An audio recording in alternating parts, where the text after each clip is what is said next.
Olá, boa noite. Eu me chamo Beth, sou uma das trabalhadoras do Grupo Pablo e estarei aqui com vocês essa noite para nós refletirmos sobre as questões que envolvem as dependências, os seus desdobramentos, sempre à luz da doutrina espírita, a doutrina da fé raciocinada.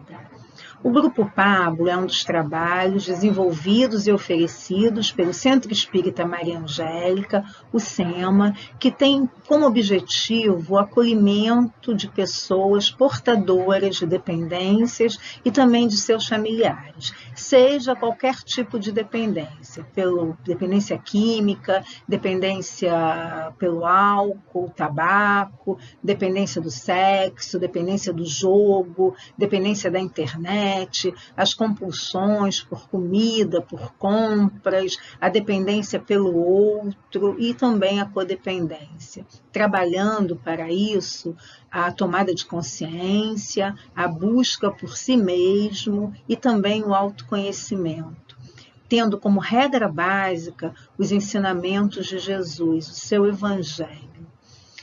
Nós estaremos com o nosso chat aberto durante toda a apresentação desse estudo e também por mais 20 minutos após o término dele, para que nós possamos tecer nossos comentários, elaborar as perguntas pertinentes, enfim, termos aquele bate-papo para entendermos melhor todas essas questões.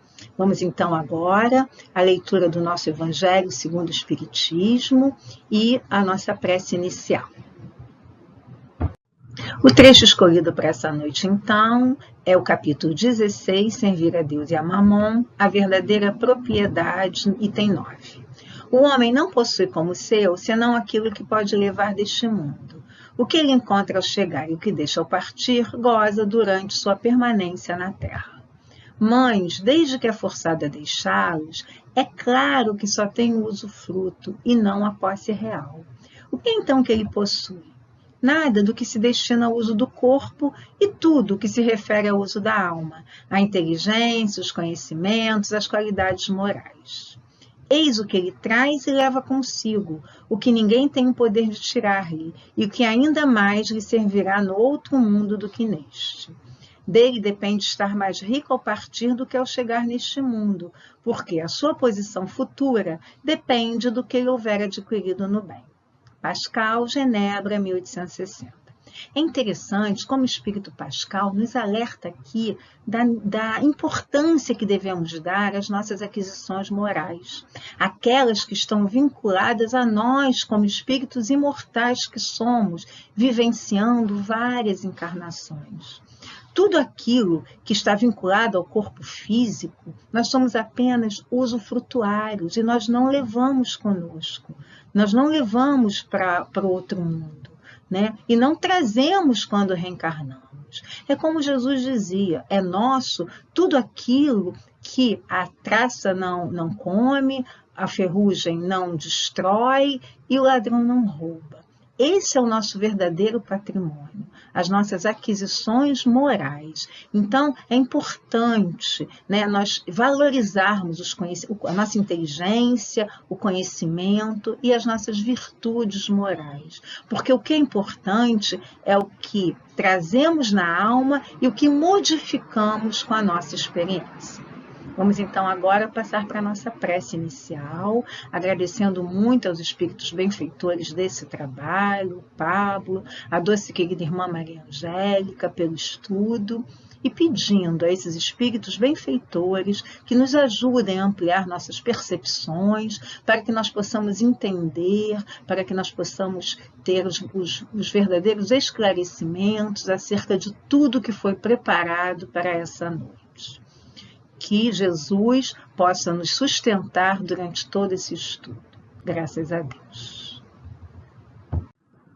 Vamos então agora passar para o nosso estudo propriamente dito, o nosso segundo estudo desse ciclo de 7 estudos que apresentaremos aqui durante esse período. Tomada de consciência e autoconhecimento, quem sou eu? É o título do nosso estudo de hoje.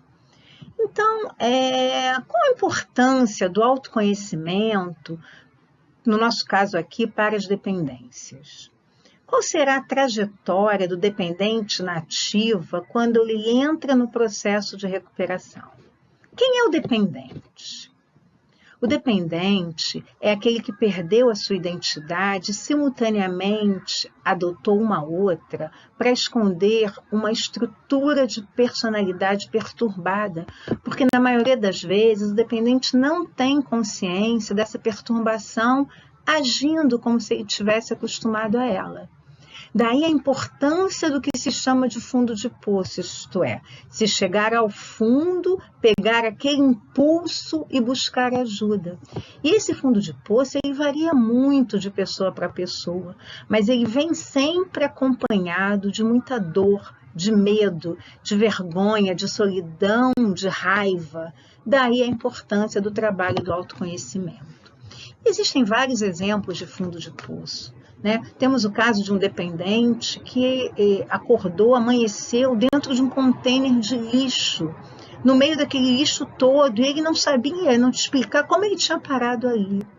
Quando ele se viu ali no meio daquele lixo todo e se sentindo no próprio lixo, ele resolveu que ele iria parar, ele resolveu que ele iria tomar uma atitude, que ele iria buscar ajuda para que pudesse se recuperar. Um outro exemplo é de um dependente que gastou todo o dinheiro da ceia de Natal, que a família tinha juntado para a compra da ceia, em droga. E quando ele chega em casa, sem os ingredientes da ceia, totalmente drogado, ele sentiu tanta dor, tanta vergonha, tanta solidão, que nesse momento, esse foi o fundo de poço dele. E ele resolveu também buscar ajuda.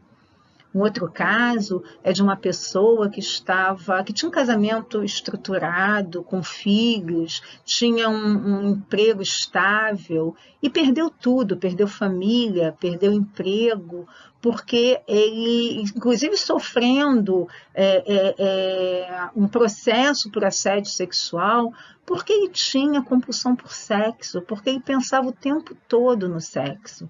Porque a compulsão por sexo, você não precisa estar praticando o ato em si, mas só o pensamento em sexo o tempo todo já o torna um dependente. Mãe, sabemos que não é fácil, mas se você está aqui conosco, é porque está nessa fase de recuperação tão importante para a sua vitória perante a doença. Sabemos o quanto é difícil, o quanto é trabalhoso para o dependente passar de uma fase de orgulho, de negação, de baixa autoestima, para olhar para si mesmo, para fazer aquele mergulho interno, para se reconhecer. Isso vem acompanhado de muita dor. Então, é preciso reconhecer a grande dificuldade e a dor que o dependente sofre quando ele está se descobrindo, quando ele faz aquele inventário moral tão utilizado no programa dos 12 Passos de AA, que é uma proposta de reestruturação de vida e de recuperação utilizada não só no AA, mas em todos os grupos de mútua ajuda existente nos 4 cantos da Terra há muito mais de 80 anos. Grupos como o AA, o NA, Narcóticos Anônimos, o Al-Anon, que é destinado a familiares de dependentes do álcool, o Naranon, dedicado também a familiares de dependentes de drogas. Então, isso é muito difundido. E para a gente fazer um parênteses aqui, para quem não conhece o programa dos 12 Passos, esse programa ele foi elaborado em 1935 pelos fundadores do AA, Bill e Bob, um operador da Bolsa de Valores de Nova York e o outro um cirurgião, ambos alcoólatras, que escreveram que o caminho para a recuperação que trilharam até então consistia nesses 12 passos, de seguir esses 12 passos, porque eles acreditavam que qualquer pessoa que os seguisse conseguiria o mesmo.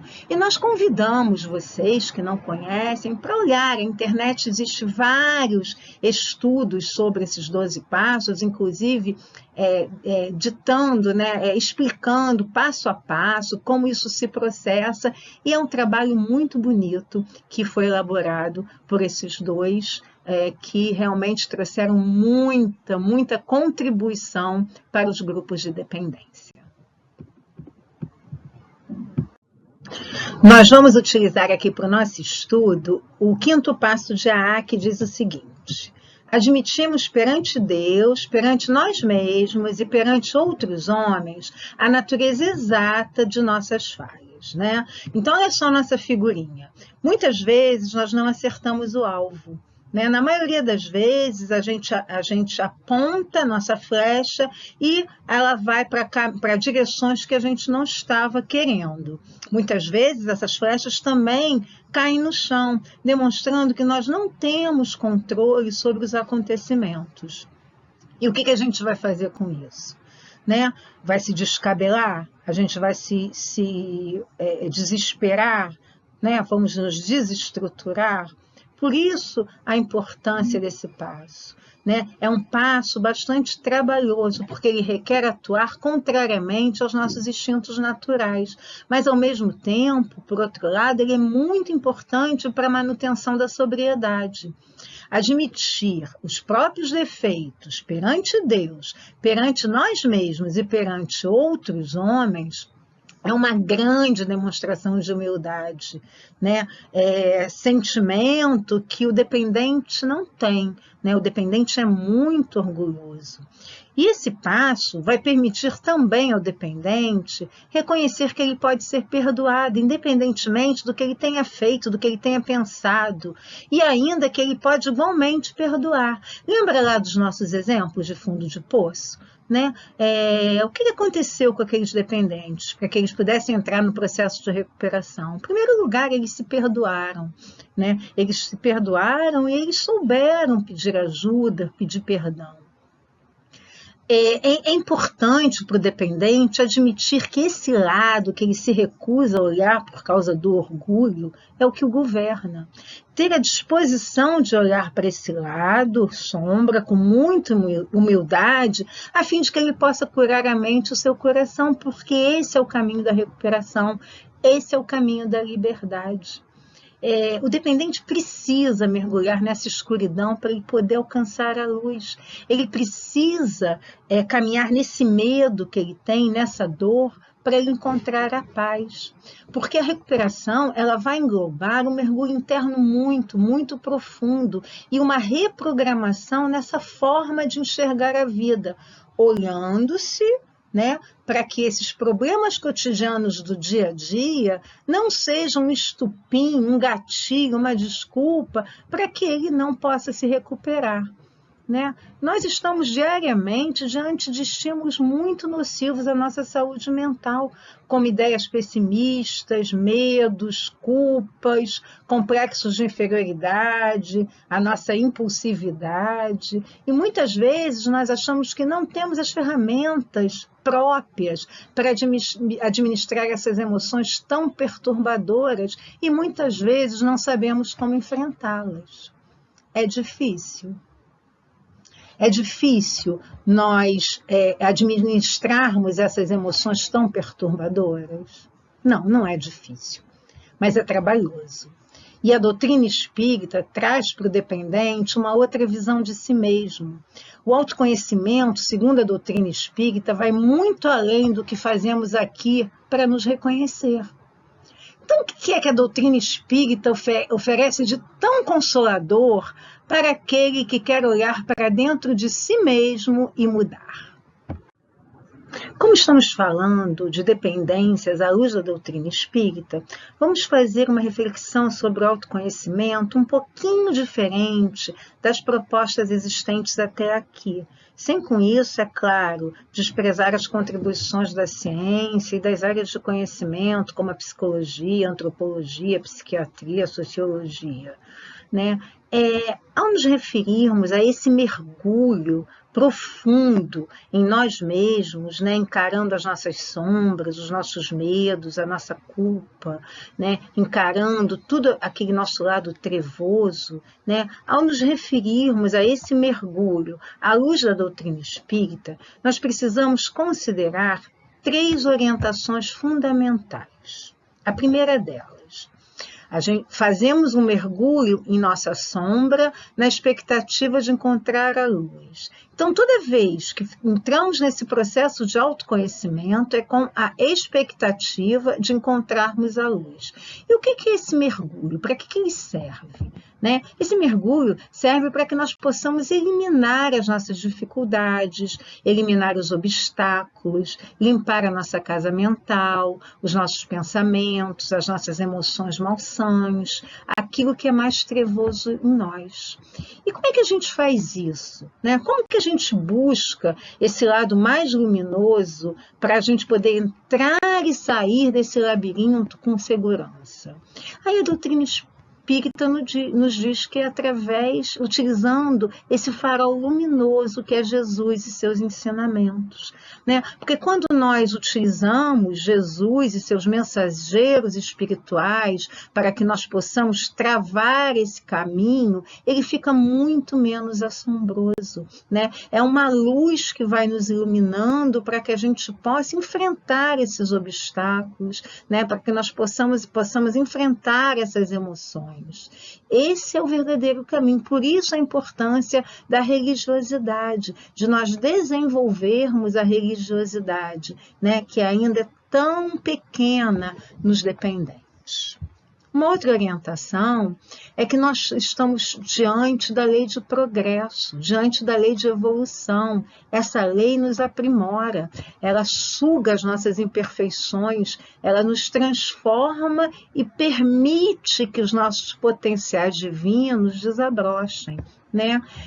Por que nós estamos sujeitos à lei de progresso? Porque nós somos espíritos imortais e a cada encarnação nós vamos dando um passo a mais em direção à perfeição. Isso daí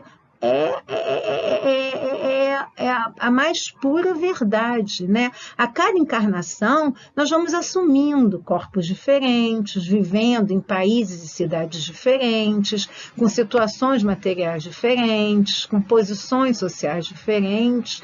Isso tudo trabalhando para que a gente possa nos deslocarmos sempre para o melhor, porque essa é uma determinação divina. Chegarmos a essa perfeição, tomando posse do nosso patrimônio imperecível de felicidade, aquele que foi dito lá por Pascal, né, no nosso Evangelho. E isso vai acontecer quer você queira ou não, quer você concorde ou não, porque nós somos perfectíveis, nós vamos caminhando passo a passo rumo à perfeição.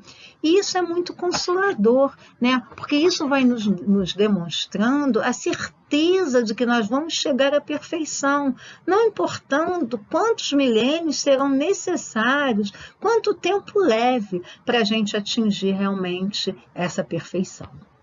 E a terceira orientação é que nos diz, né, que nós temos que ter certeza que somos espíritos imortais, né? E Kardec traz para a gente, lá no Livro dos Espíritos, através da revelação dos Espíritos, nas questões de 189 a 196, dessa evolução espiritual, que ele utiliza esse termo como transmigração progressiva, né, para explicar, né, porque os espíritos nos explicam essa pluralidade das existências e dos mundos habitados, esclarecendo que nós não nascemos prontos, que nós estamos sujeitos, sim, à lei de progresso, à lei de evolução, né, que nós avançamos de reencarnação em reencarnação em busca da sabedoria, como espíritos imortais que somos, desenvolvendo as nossas aptidões, desenvolvendo os nossos talentos, desenvolvendo a nossa inteligência, né? Agora, isso não se dá em apenas uma reencarnação, né? Para que a gente possa alcançar esse progresso efetivo, nós precisamos passar por inúmeras reencarnações, como está acontecendo, porque sabemos que a natureza não dá saltos. O autoconhecimento, para a doutrina espírita, é um estímulo para a educação, nunca para a destruição. Olha aí, o que a gente precisa? Olha a nossa figurinha. A gente precisa se estudar, né? Olhar de fora para nós mesmos e nos estudar.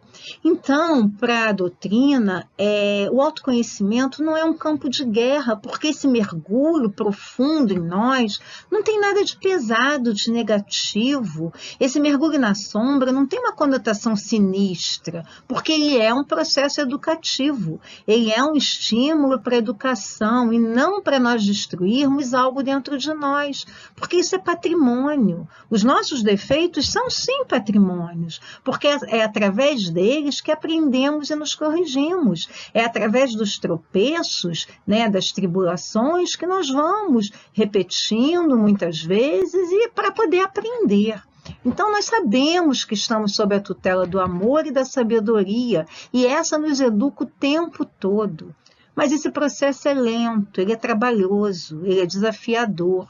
Ele faz parte do determinismo divino, porque da mesma maneira que não temos controle sobre o envelhecimento, por exemplo, o progresso ele é irreversível. Nós não podemos controlar o nosso progresso. Ele vai se dar, quer queiramos ou não. Uma vez atingido um patamar, nós vamos agregando recursos espirituais e não os perdemos mais. Nós vamos desenvolvendo, né, a nossa asa da inteligência e dos valores morais, e esses são os nossos patrimônios. Nós não os perdemos. Mas estamos encarnados, não é mesmo? Então, de que maneira na vida material se inicia esse processo de autoconhecimento? Será que é no divã? Será que é no confessionário? De que forma na vida material nós podemos estartar, nós podemos dar início a esse processo de autoconhecimento? Existe na vida material alguns mecanismos que vão nos ajudar a processar esse autoconhecimento. Né? É o que nós chamamos de agentes facilitadores, porque eles vão facilitar que nós possamos começar esse nosso processo. Esses agentes facilitadores, eles estão presentes na nossa vida material, só que nós não prestamos atenção, nós não percebemos, e eles são muito importantes para que nós possamos iniciar esse processo. O primeiro que nós vamos destacar aqui é o convívio com o próximo. É aí, no convívio com o próximo, que nós expressamos a nossa condição real, como ainda estamos, em que patamar evolutivo nós nos encontramos. A convivência com o outro é muito difícil para nós, mas ela é fundamental para o processo de autoconhecimento, porque é a forma que, segundo Jesus, nos habilita a evoluir. Amar ao próximo como a si mesmo, ensina Jesus. Mas vamos combinar que não é uma das tarefas mais fáceis. A convivência é muito complicada ainda para a gente. E aí nós ganhamos de presente uma pandemia que nos obriga a estarmos mais próximos daqueles que fazem parte do nosso núcleo familiar, daquele familiar difícil que muitas vezes nós procuramos evitar. Mas por que o convívio com o próximo é tão difícil e é tão importante para esse processo de autoconhecimento? Porque é no outro que eu reconheço em mim algo que eu tento esconder, porque eu tenho a tendência de projetar no outro aquilo que eu não quero enxergar em mim. E geralmente o defeito do outro é aquilo que está dentro de mim e não quero tomar conhecimento. O outro é meu espelho. Já ouviram falar dessa expressão? Ele é meu espelho porque ele revela o que é meu.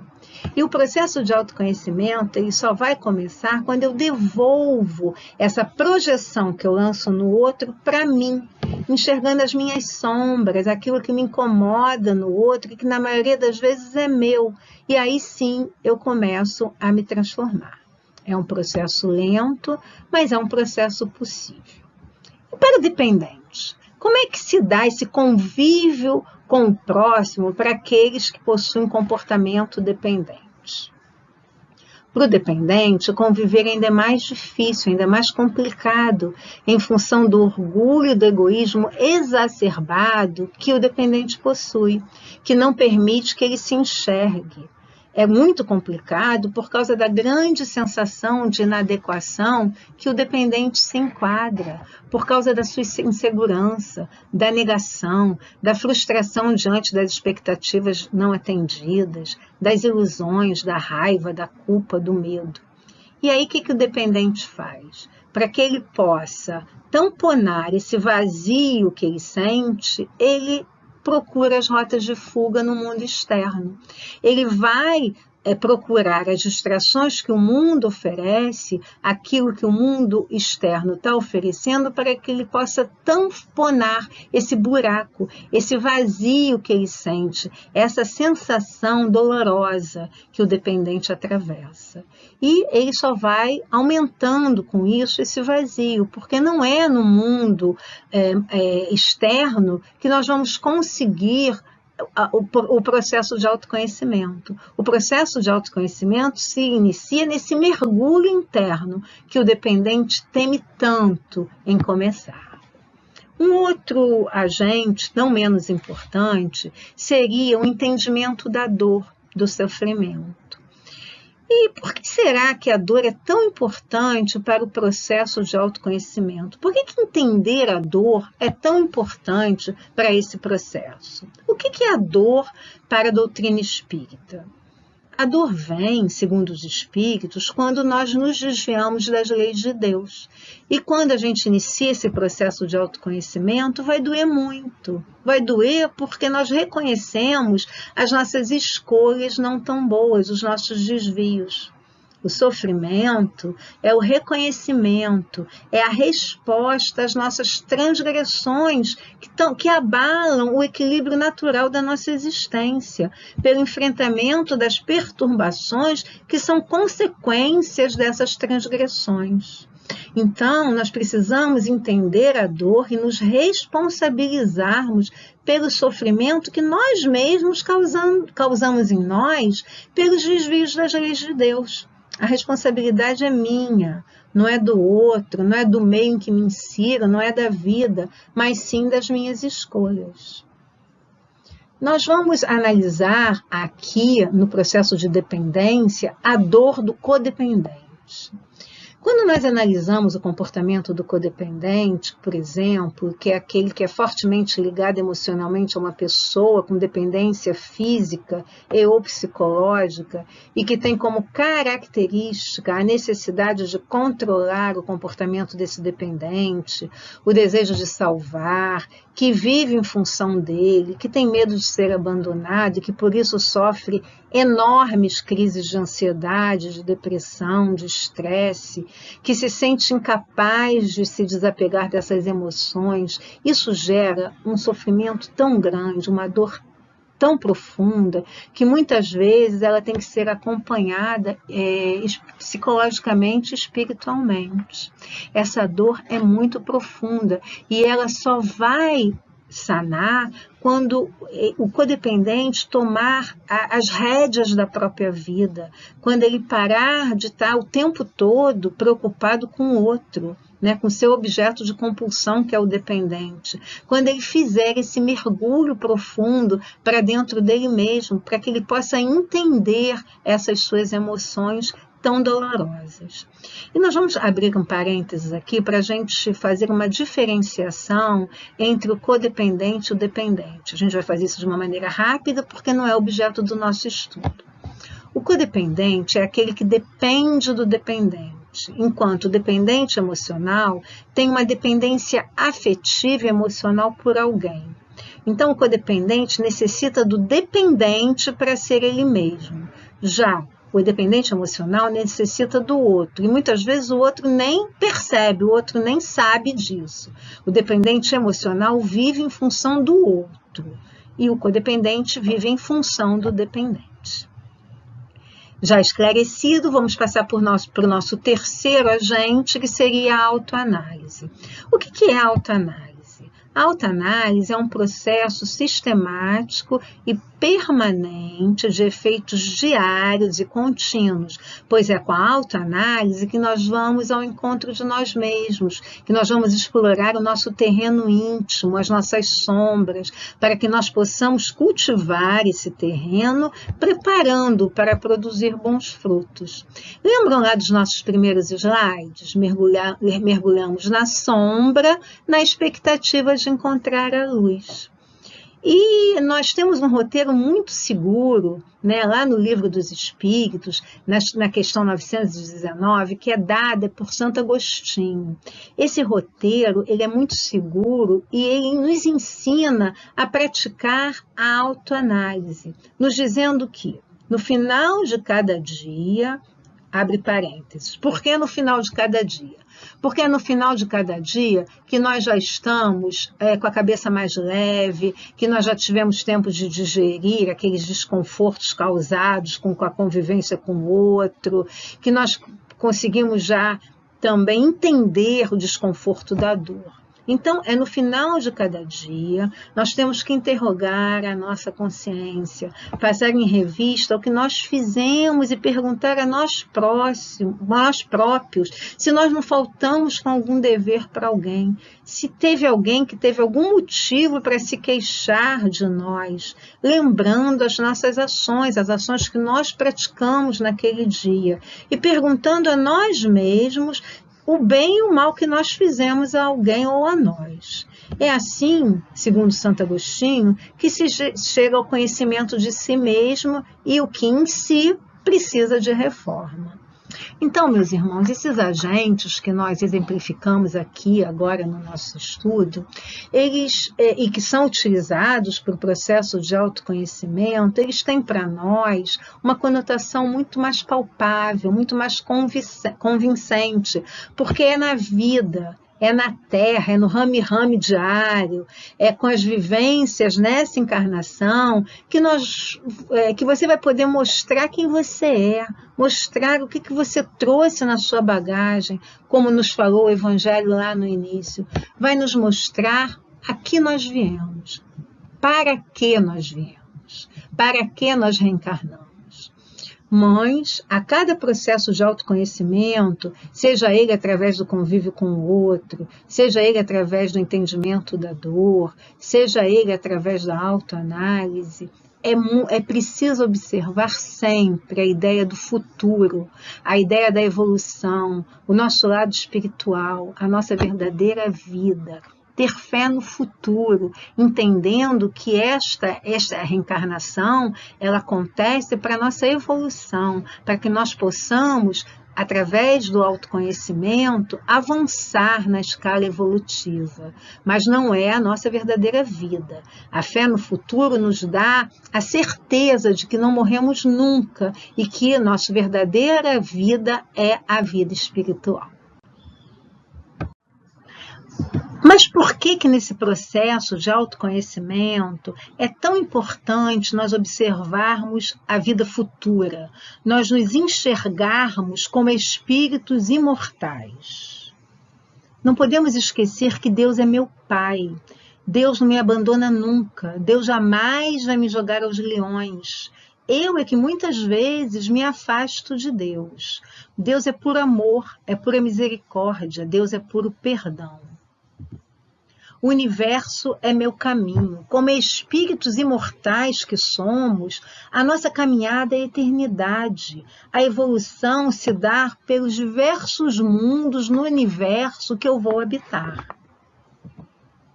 A imortalidade é minha vida. Eu não morro nunca. Eu desencarno e reencarno para evoluir. Então não adianta eu cometer atos insanos contra a própria vida, porque eu não vou morrer nunca.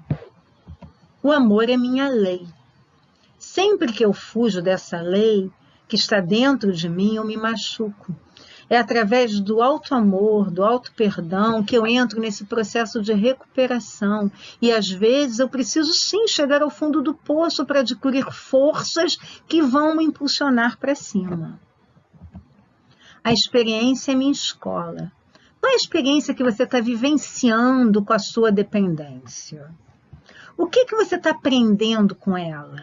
O que você está aprendendo a fazer ou a deixar de fazer? São reflexões que é preciso fazer. O obstáculo é minha lição.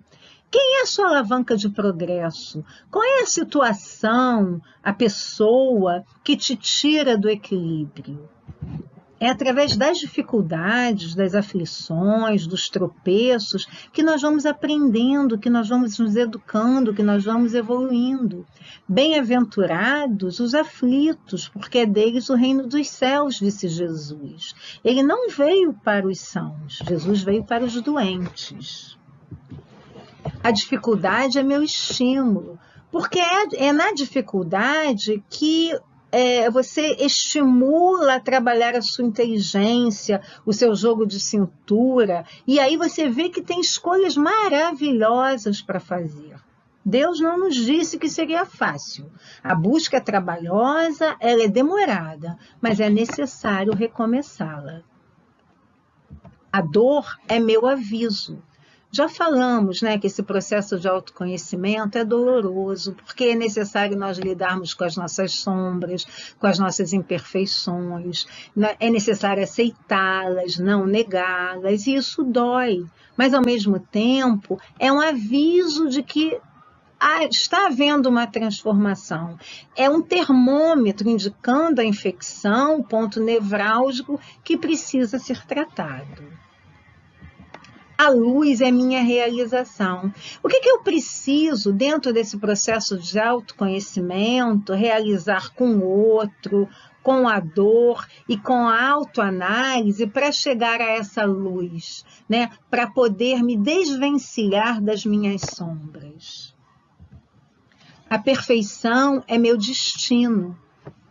Estamos submetidos à lei de progresso, já falamos, ao determinismo divino. Essa é a nossa única fatalidade, né? Essas frases estão no livro Aulas da Vida, Psicografia de Chico Xavier, o capítulo Vozes do Espírito, e foi um espírito, né, que não se identificou quem ditou.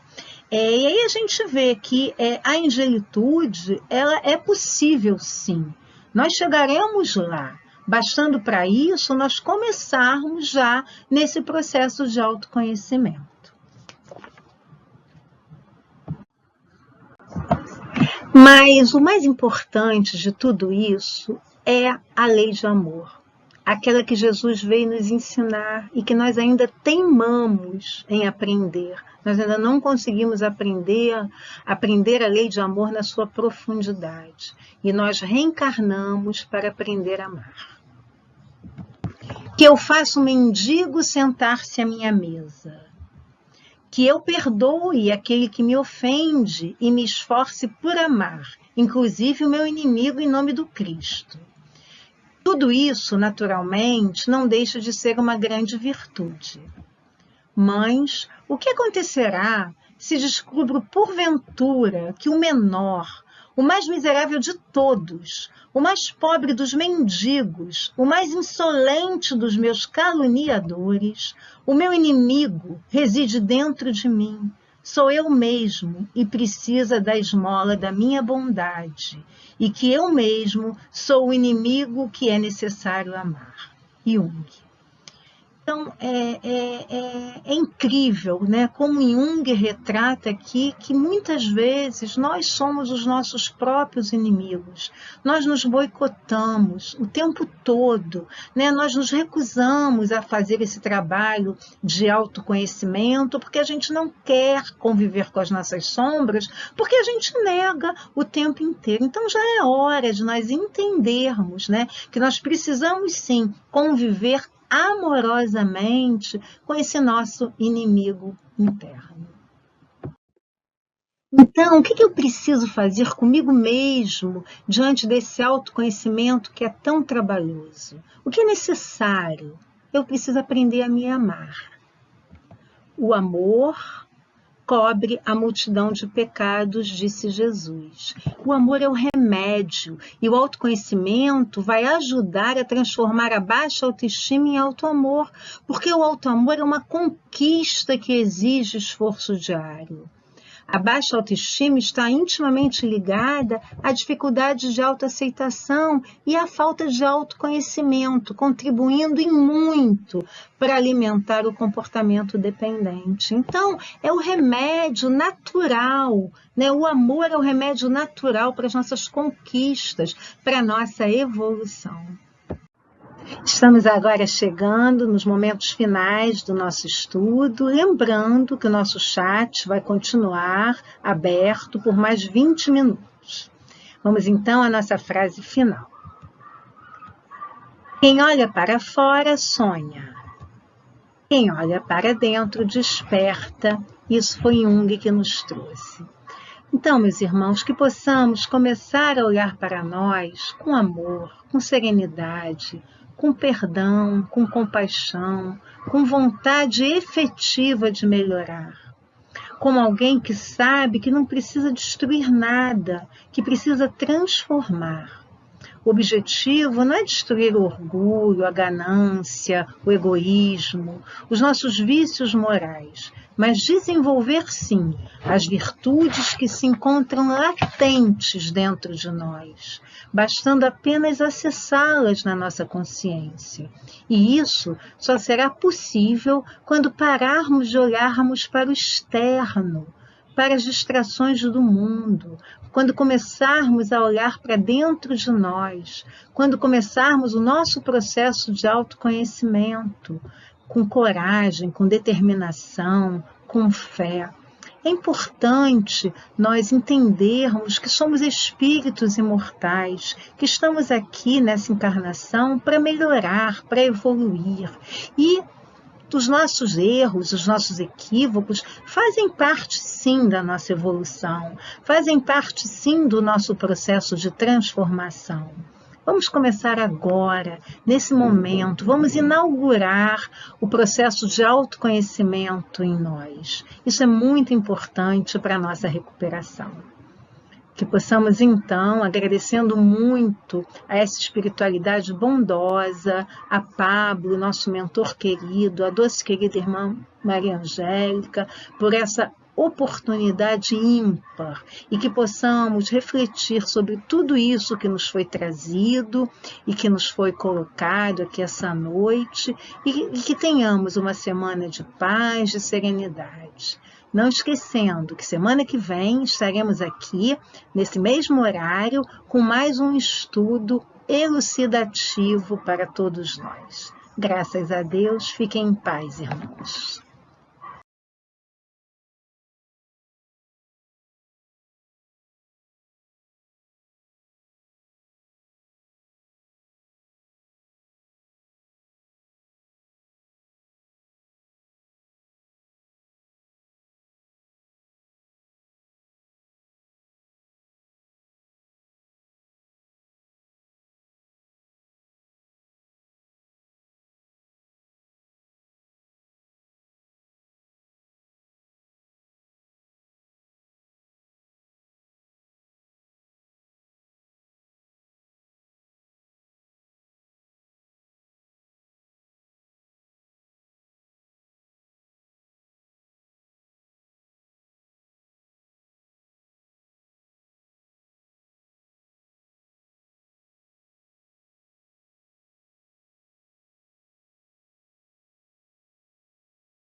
Música